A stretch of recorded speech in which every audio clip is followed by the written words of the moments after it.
Let's take it further now and speak to Elections Consulting Agency of Africa CEO Lulu White. Lulu, thank you so much for your time. I mean, there's a lot to talk about before we even, Natasha and I were ending off there on the list of the IEC, but there's also what happened in court earlier on. There's also what's happening in court tomorrow. There's also what's happening in Senegal. So let's try to get through as much as we Let's try to get through as much as we possibly can. What was your reaction to the ruling earlier on? Look, I think the ruling from my end was actually expected. I had a similar discussion already in January, February, on another radio station. I think it's Sana Media. And, we were having discussions about what my thoughts were with the ANC's claim of the name uMkhonto Sizwe. And my thoughts were exactly that the IEC had actually, the ANC had actually missed pivotal opportunities where they can actually object to the registration of uMkhonto Sizwe, and basically they stood no chance as far as having uMkhonto Sizwe being deregistered. The IEC is not a novice in terms of party registration. They've done this process since 1994. I mean, since the beginning of representative democracy, and any chance that would have been taken to deregister uMkhonto Sizwe would have been it would actually be a violation of people's constitutional rights, because the right to participate in a political party of your choice is enshrined in our constitution. So I definitely had been expecting that result, and I'm not too surprised that that's how it went. And I was reading, what you wrote earlier on, in particular with regards to this particular judgment, and really juxtaposing it with what the ANC had to say. I mean, they say that its case was not against the MK party, but rather the IEC's decision to approve Zuma's party's registration. I'm borrowing from their statement after the ruling party became aware of what they call the unlawfulness of the process. But you say that it's something more deeper. And I'm interested for you to tell us exactly how you wrote it, because it was quite interesting.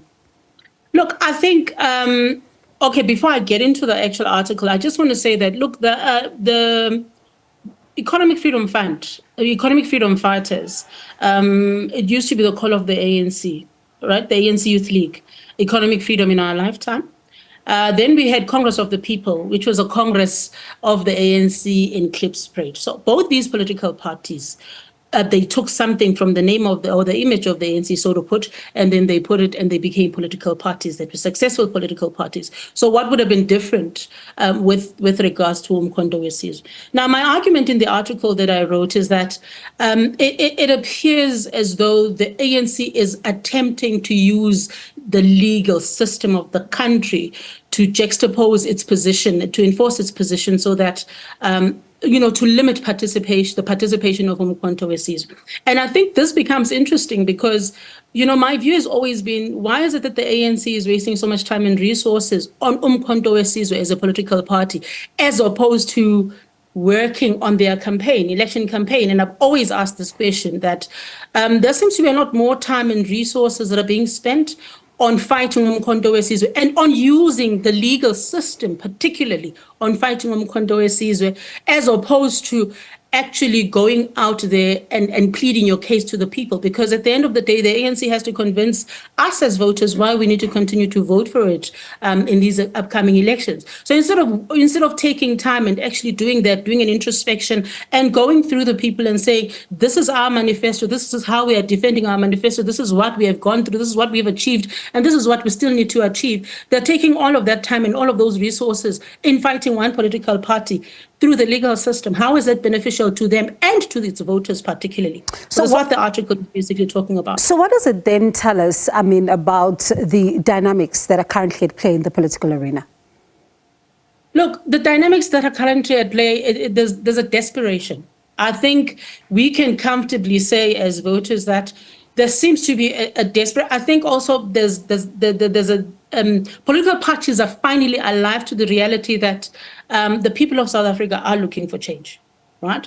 And they have become desperate. I mean, look, you look at currently where the political spectrum stands. Look at the Moonshot Pack, for example, where political parties are basically saying, where DA and their parties are basically saying, let's form a pact so that we can become a coalition and get into. So there is an understanding also from the political parties' point of view that voters are tired, voters are looking for change, and that mirth and that excitement that used to exist on behalf of the ANC is slowly fading away. People are no longer swayed by sentiment where the ANC is concerned. People want to hold the ANC accountable to what has happened, and that is the general feeling. I mean, this is why we've seen growth, particularly with EFF. We've seen growth in the EFF. We've seen the growing support of uMkhonto Sizwe. Then you can tell that political parties that have been there for longer are now becoming much more desperate to see how they're going to sustain power in the new elections.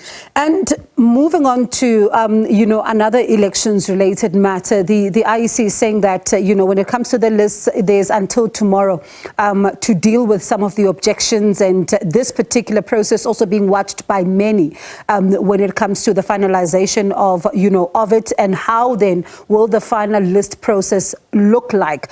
How important is it that this process is one that is above board, and it's one that is going to be without any blemishes at all, given the election that we find ourselves in 30 years on into our democracy? It's extremely important. I think what this process basically does is to expose the voter for the first time to who it is that they're going to be voting for.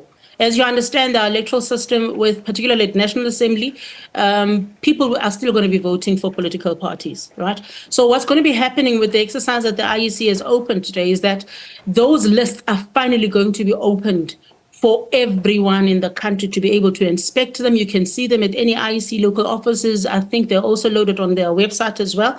It gives people an opportunity to go in and interrogate and look at those lists and see whether the people that these political parties have actually put there are people that are able to put the interests of the voters of South Africa into their thought processes. So it's basically it's like a consultative process.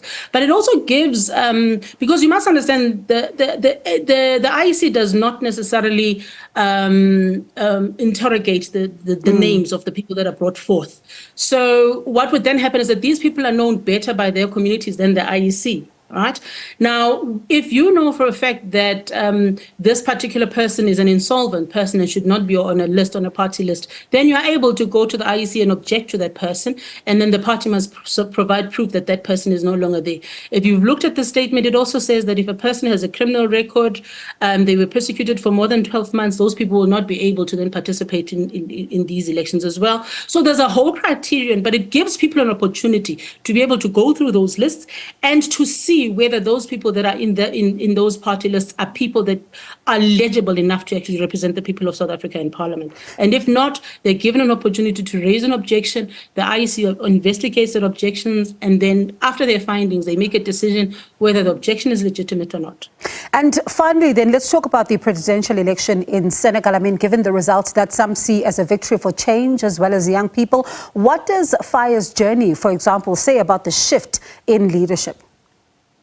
Yeah. Oh, okay. So it's exciting. I think you heard the minute you said Senegalese election, I became excited, and I think I became excited mainly because Faye is actually the youngest president in the continent, and I think this is something that it says a lot for the continent, in the sense that if we look at all the presidents that we've had over the last 20, 30 odd years, we've only seen very old, people.